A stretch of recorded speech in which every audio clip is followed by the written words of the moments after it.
Então vamos lá, né, com essa capa fantástica aí do lançamento do filme do Homem-Aranha, o primeiro ali, na direção do Sam Raimi.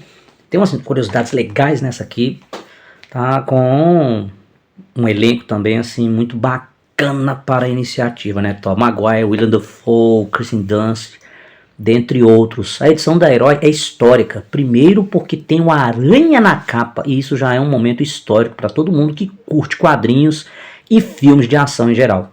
Depois, porque a reportagem do Aracnídeo tem 12 páginas. Ixi, vamos ver essas 12 páginas aí. Vamos lá. Uma boa novidade de mais mangás sendo negociados ali para o Brasil naquele período, trazendo ali Dr. Slump e Blade of the Immortal. Aí no caso, Blade, a lâmina do Imortal, como foi conhecido aqui no Brasil, consequentemente teve sua versão anime. Curiosamente tem uma versão live action até bacana, não assim aquela coisa, nossa, tão, né, hardcore igual ao quadrinho, né, mas caramba, bicho, ficou bem legal, melhor do que eu esperava, para falar a verdade.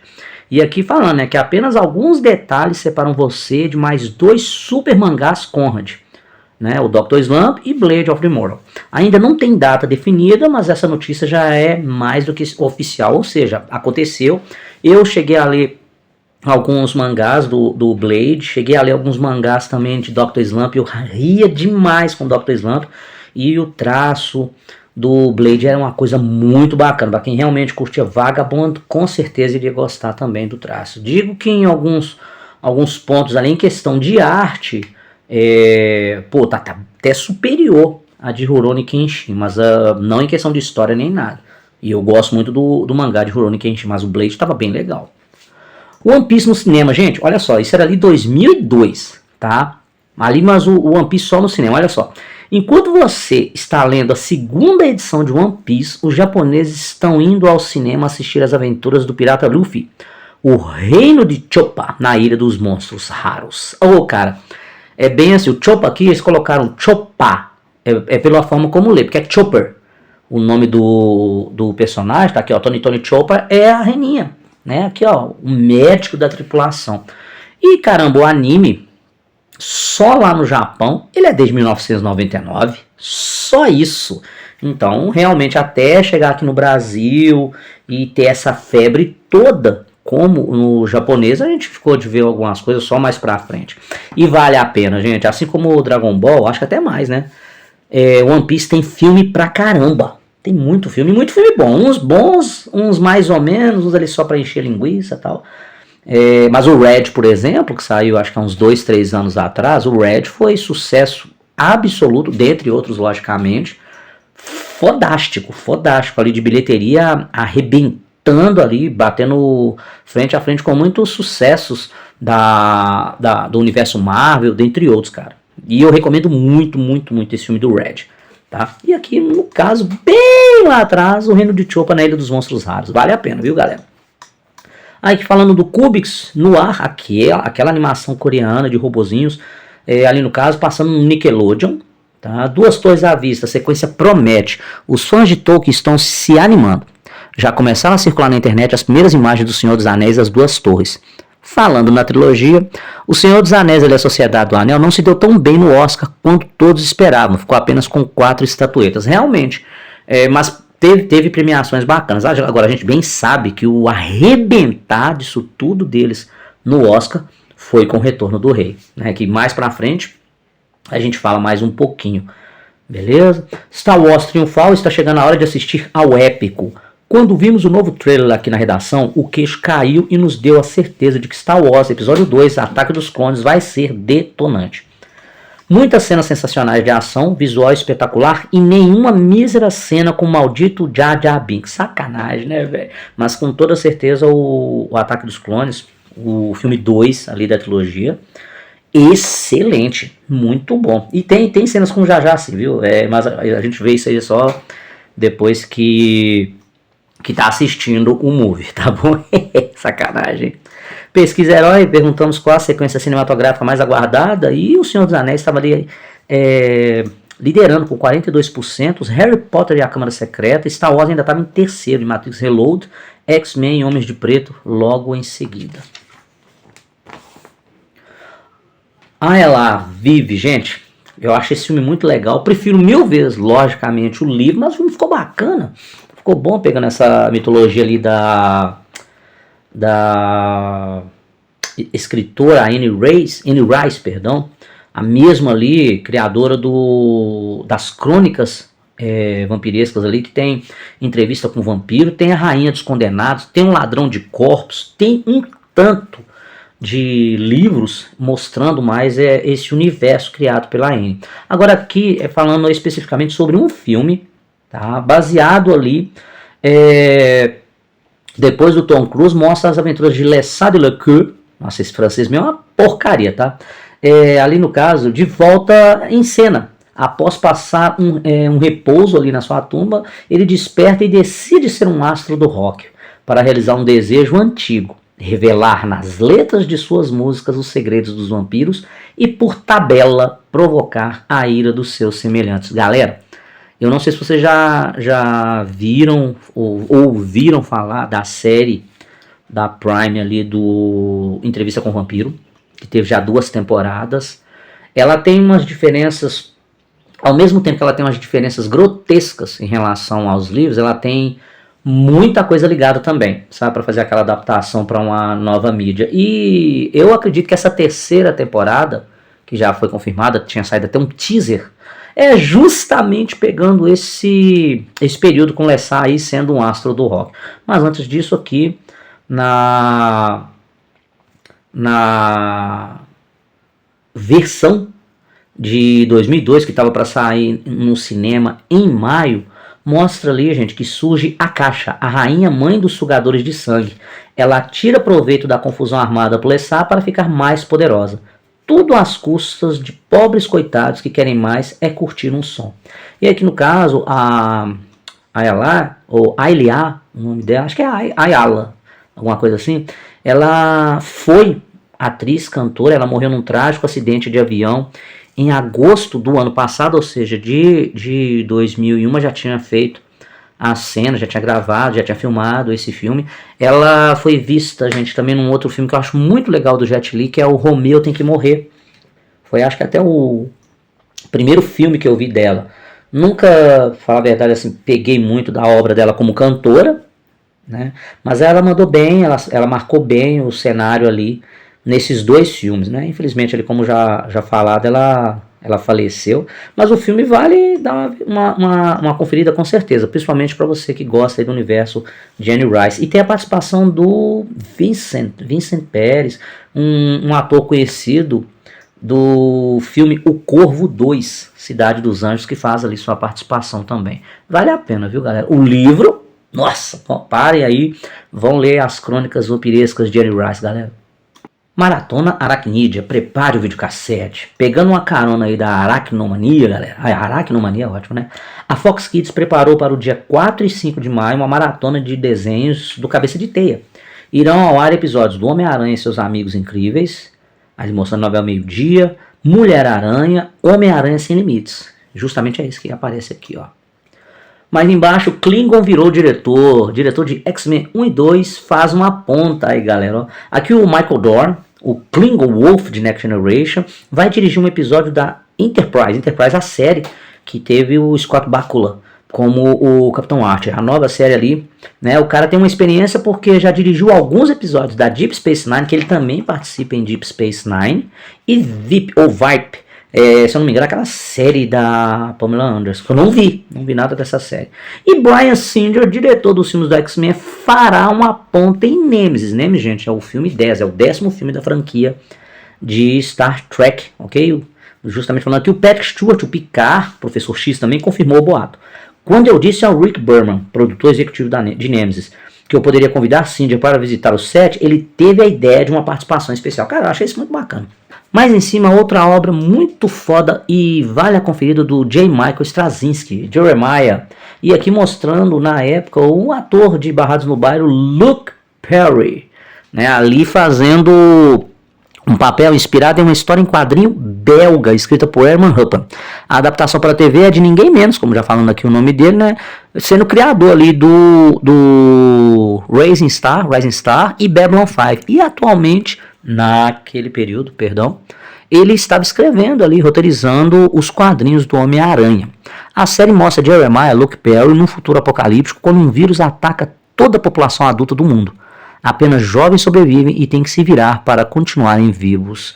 Teve 3 temporadas, viu, gente? Mas, sinceramente, eu não lembro de ter passado aqui no Brasil.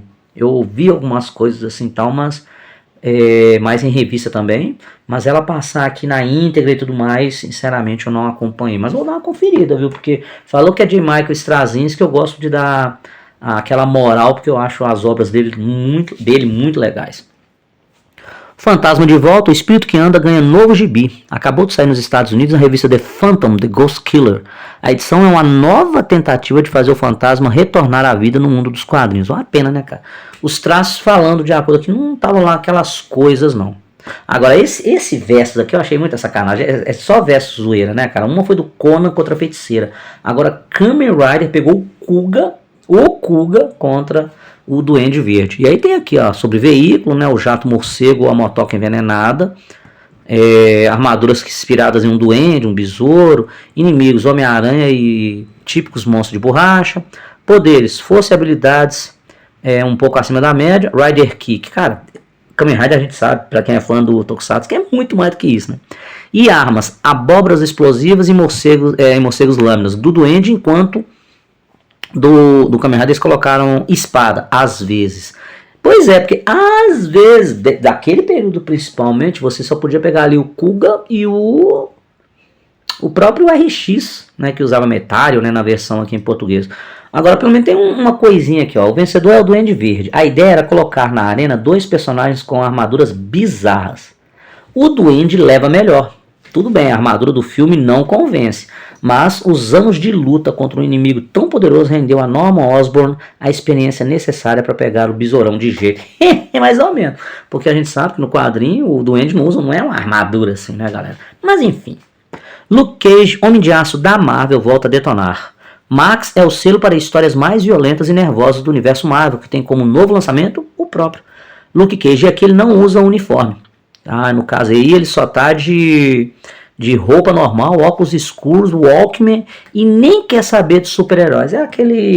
É aquele super-herói, anti-herói suburbano.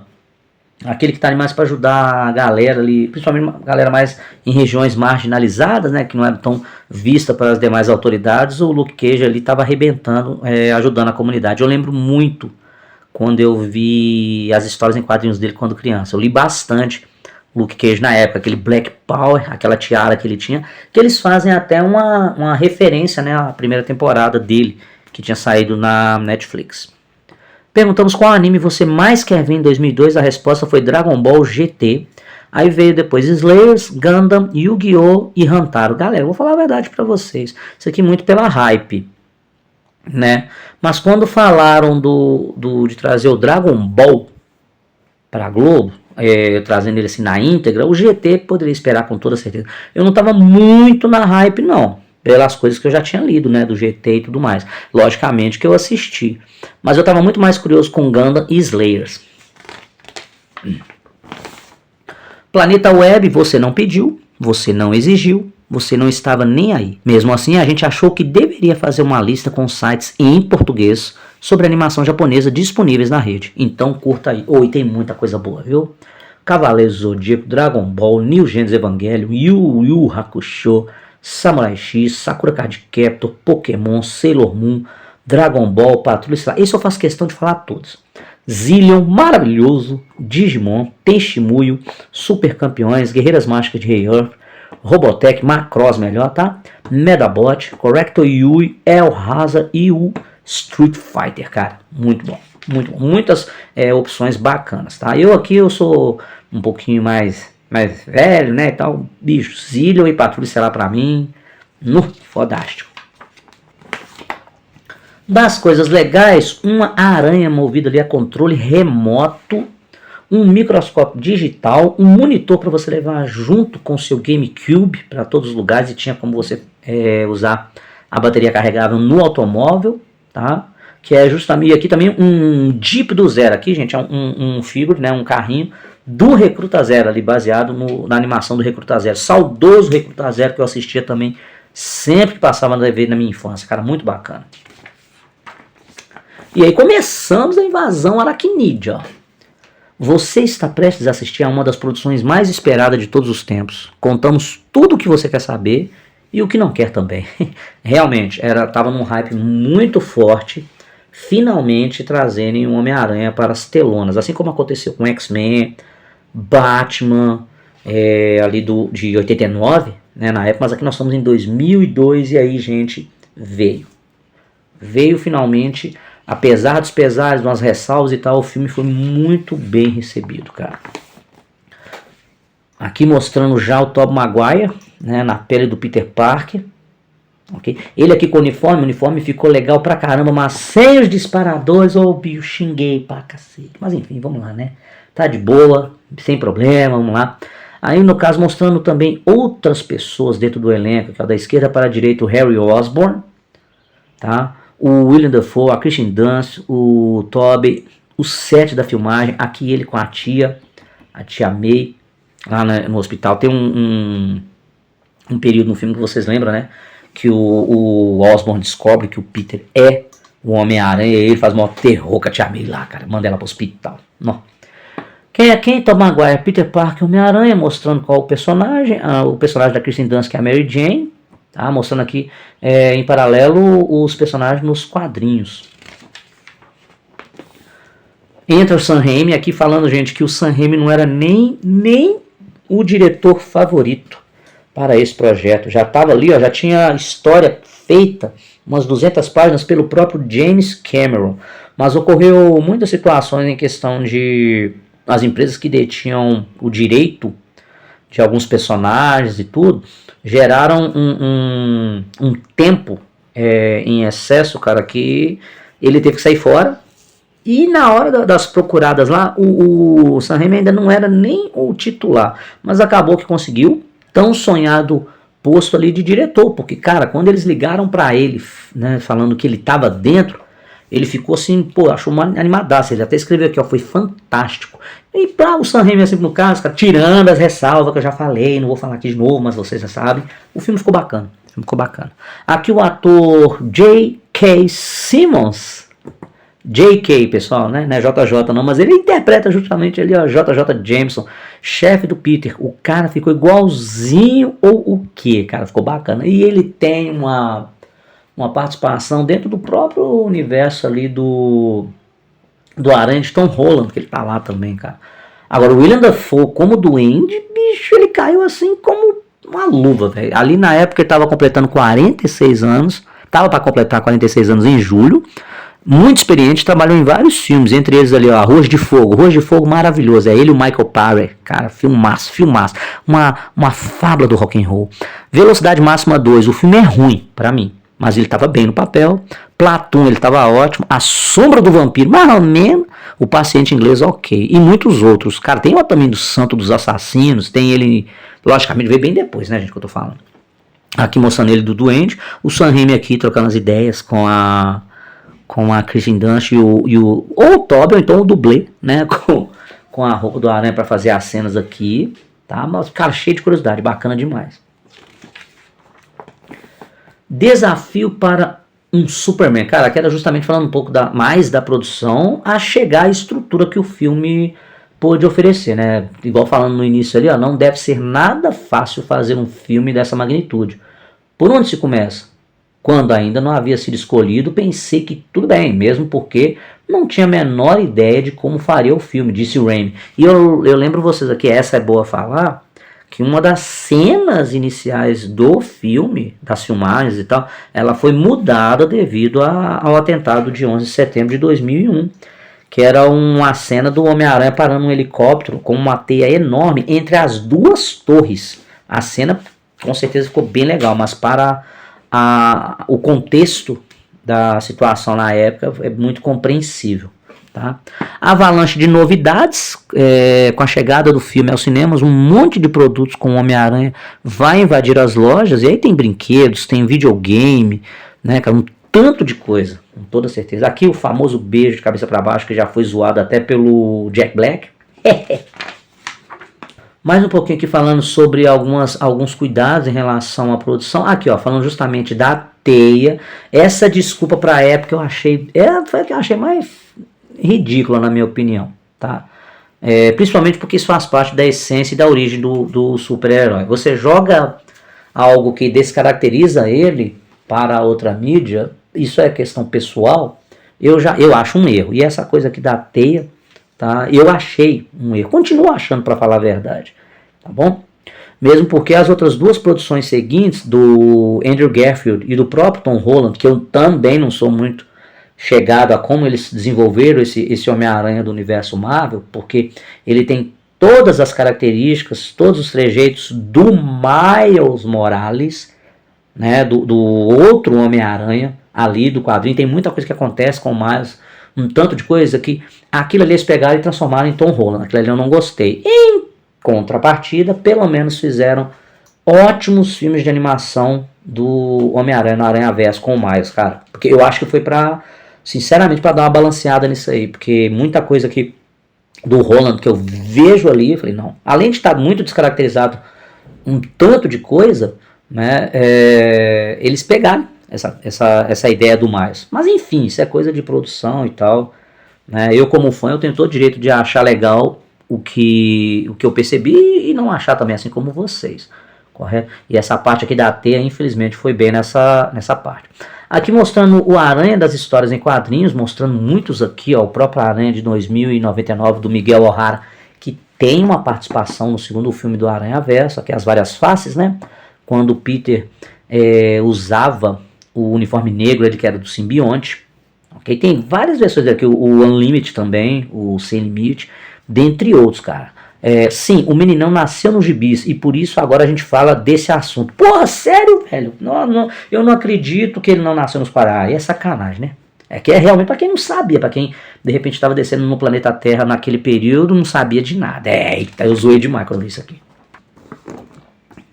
O Duende Verde, aqui o esquema da armadura, tá? E ele justificando que aquela roupa do quadrinho para a mídia não ia ficar muito legal, ia ficar uma coisa muito estranha, resolveram fazer uma armadura até para justificar algumas ações do vilão, ok? E realmente, cara, é bem muito diferente, tá? Mas não apagou a interpretação do Defoe, que ele encarnou muito bem. É outro que eu achava que ia ser um excelente Coringa, e não fui só eu não. Fizeram já muitas montagens com ele fazendo o Coringa como vilão do universo DC também. Mas pro lado aqui, outras produções aracnídeas. Um rapaz multimídia trazendo aqui, ó. A primeira vez que o Homem-Aranha saiu das histórias em quadrinho foi para estrelar um desenho animado que rolou em 1967. Ali, ó. Durante 3 anos, foi até 70. A animação era tosquinha, mas extremamente fiel aos quadrinhos. O que tinha o seu charme, por isso. O Homem-Aranha, o seriado ali dos anos 70, realmente ele chegou a passar aqui na Rede Manchete? Não, acho que passou na Globo primeiro. O ator Nicholas Raymond vestia o uniforme e emudecia. O Aranha nunca falava. Aí nós temos o Homem-Aranha japonês. Sim, o Aranha foi estrela de seriado japonês de 78 a 79. Tipo Jason. Quem viu garante que é uma tosqueira só. Aqui, ó, eu sou fãzaço de Tokusatsu. Ele tem uma importância nessa produção, naquela possível parceria que teria ali de Stan Lee com algumas as empresas lá japonesas, a Toei, né, e tal. Mas, eu não curti. Assim como eu não gosto que eles ocidentalizam muito produtos japoneses, eu não gosto também do contrário, sabe? Mas, cara, fez sucesso, essa importância, gerou novas ideias ali para o universo do Super Sentai, então quanto a isso tem a importância. Agora, falar que gostou pra caramba, Renato não gostou não. Assistiu, Na época que saiu? Não, até a gente ter o acesso realmente à internet, assim, ter em mãos essa série, e meu filho, era só conjectura, só o que as revistas falavam e tudo mais. Mas quando eu tive a oportunidade de assistir, cara, eu não curti. Ok? Agora, tinha muitas coisas ali como se fosse produzidas a própria série dos anos 70 do Aranha? Tinha sim. Mas fora isso, Mulher-Aranha, a Marvel criou esta heroína especialmente para a série de TV do Aranha, lembro bem dela, assistia bastante. Homem-Aranha e seus amigos, ali com a Estrela de Fogo e o Homem de Gelo, tá? Bom aqui. Homem-Aranha, série exibida de 81 a 82, muito pouco conhecida, mas passou aqui na Globo. Tem apenas 26 episódios e mostrou o herói em suas aventuras. Desta vez, sozinho. Verdade, eu lembro dela, assisti sim quando eu era menino. Homem-Aranha, essa aqui é uma, bicho, acho que ela é considerada a melhor versão das aventuras do Aranha ali produzidas, né, ali na década de 90. Ali ela estava rolando ali desde 94 a 98. Foi extremamente popular nos Estados Unidos e muito fiel aos quadrinhos. Algumas coisas realmente, cara, principalmente, tinha hora lá que o Peter tava muito bombadão no desenho, mas em questão de história e outras coisas ali, porra, funcionou muito bem. Spider-Man Unlimited, série que teve apenas uma temporada, rolou no ano 2000 e graças aos deuses do desenho animado foi cancelada. Mostrava um aranha esquisito lutando num mundo mais estranho ainda. Passava no Fox Kids. Velho, realmente, era bem viagem. Dava pra se estranhar muito, porque aquilo ali era o Peter. Finalmente, Power Stone passando na Rede Globo, depois de muita enrolação, o anime finalmente estreou. E, bicho, ele teve que estrear com cortes. Realmente, porque aquela ideia que tinham falado, que o anime ele apresentava algumas cenas que não condizia para o horário, que teria que passar à noite, ou então cortar algumas cenas, cortaram realmente. Então tem episódios ali bem sem sentido. Uma pena, velho, porque a história é muito legal, é bem bacana, bem simples até, não tem assim nada de mas ela é muito fiel à sua premissa, né? Ela foi baseada num jogo de luta. Tá, em 2 edições de jogo de luta, Power Stone, para o Dreamcast ainda, tá, gente? E rendeu 26 episódios produzidos ali em 1999. Música em português bem legal, música japonesa bem legal também, com algumas cenas de lutas ótimas, ali baseadas em grandes lutadores que tinham seus poderes através de umas pedras místicas, ok? Que eles davam, né, essas formas. Aqui mostrando os protagonistas da série. Tinha um negócio também que, dependendo da pedra que caísse na mão inimiga, tinha transformação também e tal. Ô, gente, tudo aqui falando, pra você ver, porque tinha uma cena aqui do personagem Kiko Nojo, um homossexual tarado que vivia vestindo de mulher e agarrando a almarada do anime. A história chegou aos ouvidos do governo e, a pedido de um promotor de justiça, a atração ficou proibida de ir ao ar. Isso pra vocês terem ideia, gente. Mas, enfim, mas quem conseguir ver mais na íntegra a animação ali legendada, na sua versão original, não percam tempo achando que a série seja ruim. Vai lá dar uma conferida, tá? Logicamente vai de acordo com o seu gosto também, mas cara, quem gosta de Street Fighter, quem gosta de Mortal Kombat, quem gosta de vários animes de ação assim, ó, do estilo luta e tal, cara, é outra pedida muito legal. Mais games que passaram aqui no Brasil, o próprio mostrando, ó, Street Fighter, Digimon, Art of Fighting e o Samurai Shodown, o Haomaru aqui, ó, Roberto Garcia, muito bacana. Eu tava passando todo dia na Globo, Power Stone ali por volta de 8h15. Aí, ó, a primeira fase do desenho é resgatada e será exibida integralmente. Essa aqui eu tive mais entusiasmo de acompanhar, justamente porque o SBT não chegou, né, a mostrar totalmente. E aqui, aproveitando essa hype, tá, eles falam de novo sobre o anime, comparando o anime com o mangá, alguns acontecimentos que tem no mangá e não tem no anime. Uma delas aqui, ó, quando a gente nem falava a palavra filler, tá, gente? Aqui, ó. De forma geral, o anime é mais completo do que o mangá e apresenta alguns episódios exclusivos que nunca apareceram na história em quadrinho. Esses episódios exclusivos que são fora. Isso acontece porque o mangá foi feito antes e o desenho animado era produzido bem mais rápido que os quadrinhos. Para que o desenho animado não alcançasse a história do mangá, foram criados capítulos exclusivos para a TV, ou seja, fillers. E muitos fillers de muitos animes são horríveis. Se vocês gostaram daquele filler, por exemplo, eu tô citando só um, do Goku e o Piccolo, cara, tirando carteira de motorista, pelo amor de Deus, cara, nossa senhora, ninguém merece. Aqui fazendo uma linha de tempo também, nossa, falando de filler aí, ó, você quer ver um filler que eu falo que eu curti? Foi Cavaleiros do Zodíaco, Saga de Asgard, a Saga de Hilda. Pronto. Mas ela é totalmente fora de contexto quando ela termina pra Saga Poseidon. Pra quem leu o mangá, então, que já tava nas bancas, sim. Mas, bicho, a série tava muito legal. Enfim, mostrando aqui a linha de tempo, né, do Goku encontrando Bulma, a luta contra o Pilaf, 21º Torneio das Trevas, ataque da Red Ribbon, 22º Torneio de Artes Marciais, 23º Torneio, casamento de Goku e Tite. E aqui, gente, dessa vez trazendo uma requentada da Guerra Fria, Fullmetal Panic, cara.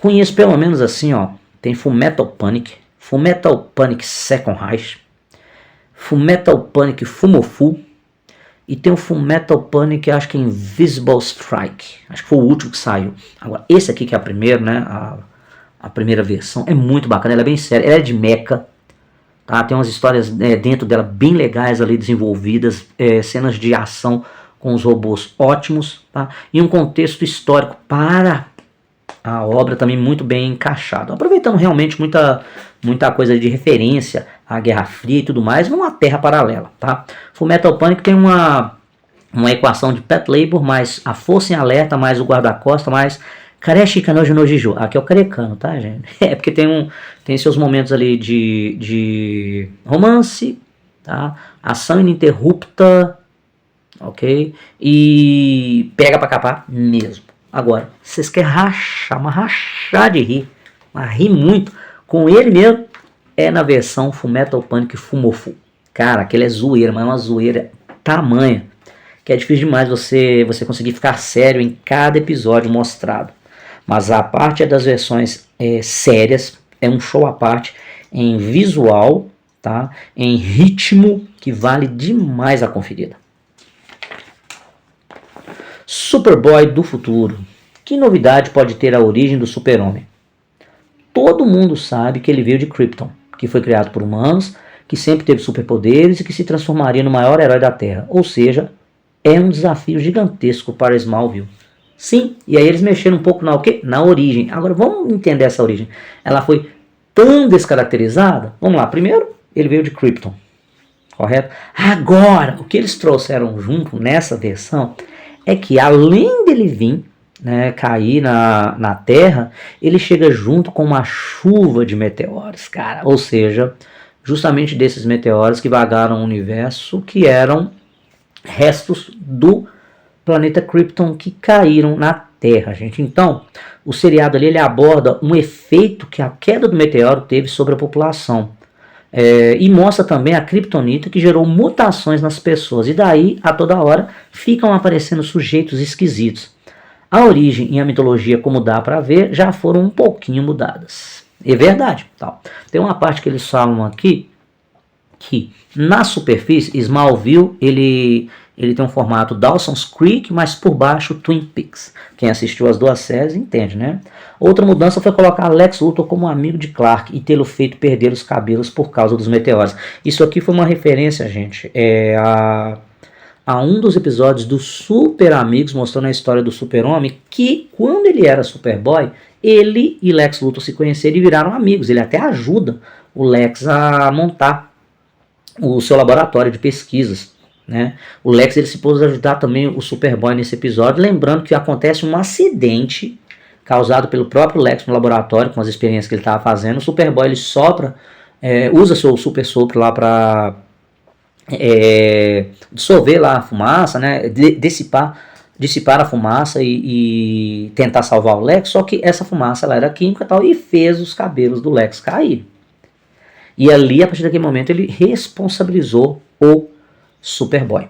Tá? Então ali, nessa versão Super Amigos, foi onde criou-se ali a grande inimizade. Então aqui pra mim, foi justamente sobre essa versão que eles resolveram homenagear ali o do Super Amigos. Tá? O criador aqui, o Gold, diz que Smallville só nasceu porque um seriado como o jovem Bruce Wayne não rolou. De novo, pessoal, que realmente estavam para sair uma série com o Bruce Wayne mais novo, mas demoraram. Tanto que a própria série do Arqueiro também falam-se que era para ser a série do jovem Batman, do jovem Bruce. Tanto que muitos inimigos antagonistas que aparecem na série do Arqueiro era ali para aquela pegada do Batman. E aí a gente viu que bem depois que veio a série Gotham, né, que aí já traz uma história mais central sobre o Gordon, chegando na cidade ali de Gotham City, e a gente conhece um Bruce Wayne bem novinho, tá? Super-Homem é o que não falta. Muitos atores vieram antes de Tom Welling no papel do herói. Olha só, o Tom Welling, gente, Tom Welling justamente tá, o que faz o Clark, o Michael Rosenbaum, que também é um excelente dublador, muito conhecido no nicho até hoje. A Kristen Crook ali, que, bicho, era um tipo de relacionamento que ele tinha com... Ela tinha ali com o Clark, a sua personagem, a Alana, que, bicho, já era de se esperar, pra quem acompanhava muito, que por mais que tinham idas e vindas de romance, ou tivessem alguma coisa igual na própria série mostra esse desenvolvimento, não era a mulher na vida do Clark, mas era a menina, entendeu, que fez parte da adolescência dele, da sua transição e tudo mais, para a vida assim mais adulta e tal, cara. Então eu acho que ficou umas coisas ali bem montadas, bem encaixadas. Dentre outras não, por exemplo, trazer Lois Lane lá em Smallville, eu achei aquilo ali muito adiantado demais. Deixa eu ver que vai. Uma boa sacada, trazer o Perry White uma vez em Smallville, criando-se uma conexão com o personagem Clark, que justificaria ele ali chegando já com emprego no Planeta Diário, como o próprio filme de 78 mostra. A excelente, inesquecível participação de Christopher Reeve na série, ajudando ali o Clark a resolver algumas coisas da sua origem. Ali ele já estava tetraplégico. Tem uma cena inesquecível do episódio, acho que é Vessel, que o Zod, o fantasma de Zod, possui o corpo do Lex e tem um arranca-rabo com o personagem Clark velho. Aquilo ali é referência. Então, muitas referências que a série abordou, ela adiantou demais acontecimentos na vida do Clark, só seria ele já lá como Superman. Mas é aquele negócio para dar aquela esticada na série, né, 10 temporadas. Então nós temos ali um Aquaman, nós temos o Arqueiro Verde ali, um Cyborg aparece, uma mistura de Wally West com Barry Allen de Flash ali, sabe? Então, cara, aparece muitos outros, aparece o Gavião Negro também, ele representando a Liga da Justiça América, né? E muitas outras referências. O próprio Apocalipse é abordado também na série Smallville. Acontecimentos, como eu já disse, que eles adiantaram muito, mas é mais para ter enredo. Então muita coisa ali funcionou, tá? Muita coisa. Gosto muito da série. Atualmente ela tá passando no stream aí, cara, em outro stream. Então, cara, dá pra você dar aquela conferida. Tem amigos meus que estão assistindo, estão matando saudade. Tem uns que não conheciam, por incrível que pareça, né? Mas, cara, é uma boa pedida, sim. Vale pra caramba. E aqui falando justamente sobre os outros atores que vieram antes, né, de Tom Welling sendo Superman, nós temos o saudoso, o Kirk Allen, foi o primeiro ator a interpretar o Super-Homem no cinema em 1948. Tá? E também tem aqui Atom Man vs Superman em 1950. O George Reeves, que foi o Super-Homem The Mole Man, de 1951. Série também ficou bem legal. Eu assisti essa série quando passava de manhã. O John Rockwell foi o primeiro Superboy da história da TV. Pena que nunca foi para o ar. Sacanagem, né? O grande Christopher Reeve ali na sua adaptação para o personagem em 1978, mais os outros 3 filmes. John Ramis, Newton e Gerard Christopher, os dois que protagonizaram o papel de Superboy na série Superboy de 1988. E o Jim Kane, até nessa edição aqui, não tínhamos nada ainda falando sobre Superman, o retorno do Brandon Routh, né? O Jim Kane aqui em Lois e Clark, as novas aventuras, as aventuras do Superman, cara, que tava ali na série de TV, que também rendeu bastante. Cara, Smallville é do caramba, só posso falar isso.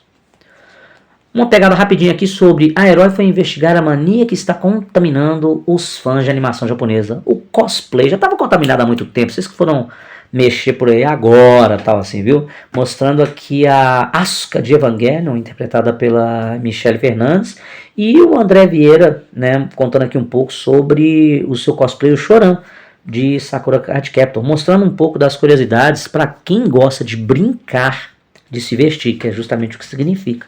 Para você ali representar heróis e outros personagens, não apenas de anime, mas filmes, games, histórias em quadrinhos, livros e tudo mais. Cara, muito bacana. Diz de passagem, o cosplay dela muito foda. Ele também ficou bem legal, mas bicho, pode ter certeza que dos dois no evento lá o que mais chamava atenção sempre foi cosplay feminino. É verdade. O pessoal vai para falar ao contrário, mas não é não. Elvis mais uma vez aqui nos Correios, vamos ver o que ele diz. Pensando bem, não quero ir mais para a casa dos artistas. O Cici mudou todas as regras. A feiticeira tá parecendo frota. Então decidi que esse negócio não é comigo. Agora quero ir para a versão brasileira de Temptation Island, que o SBT vai fazer. Imagina eu numa ilha paradisíaca tocando meu violão para várias garotas. É a vida que pedi a Deus. Votem em mim. Vai. Acho que eu nunca vi esse programa. Eu nem lembro aqui agora o nome em português. Mostrando aqui e-mails, uma galerinha e outras correspondências também. Ó, pra você ver aqui, a correspondência é e-mail, mas mostrou aqui, ó, de São Leopoldo, Rio Grande do Sul. Temos aqui também de São Paulo, mais uma de São Paulo. Desenhos aqui da Asca e da Ray de biquíni, ficou bem legal, do Rafael de São Paulo. São Paulo mandou aqui, né? E vamos para respostas cretinas para perguntas imbecis. Elvis, por que a Jean Grey, mesmo tendo aquele gato do Ciclope no seu pé, tem uma quedinha pelo horroroso do Wolverine? Pergunta da Ana Carolina via e-mail. A Jean nunca se decide. É que ela gosta do Ciclope porque ele é mais galã, enquanto o Wolverine é um animal. Agora, esses dois curtem um belo corno, diz aí, e pensar que tem tanta gente dando sopa na Marvel, é verdade. E aqui trazendo uma galeria de herói, o grande Spectrum-Man, abaixo a poluição. Muito antes de Capitão Planeta, Spectrum-Man já combatia a poluição. Ele veio do espaço, amando dos dominantes e precisava lutar contra a sujeira, que era a matéria-prima utilizada pelo Dr. Gore. Lembra-se daquele símio loiro?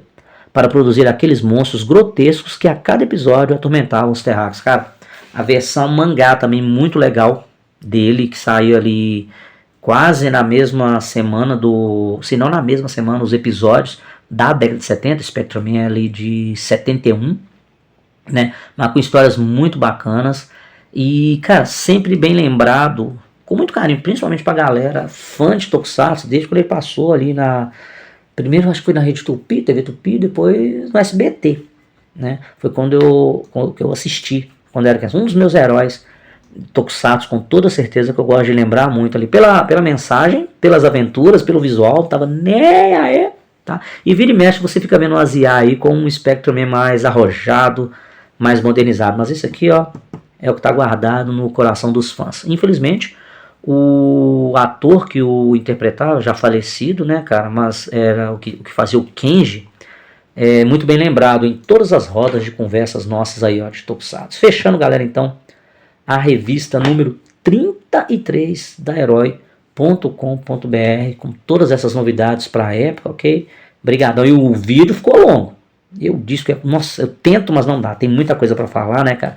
Mas mesmo assim, eu espero que vocês estejam curtindo bastante aí. Gente, não esqueçam de compartilhar os vídeos, assinar o canal, tá ok?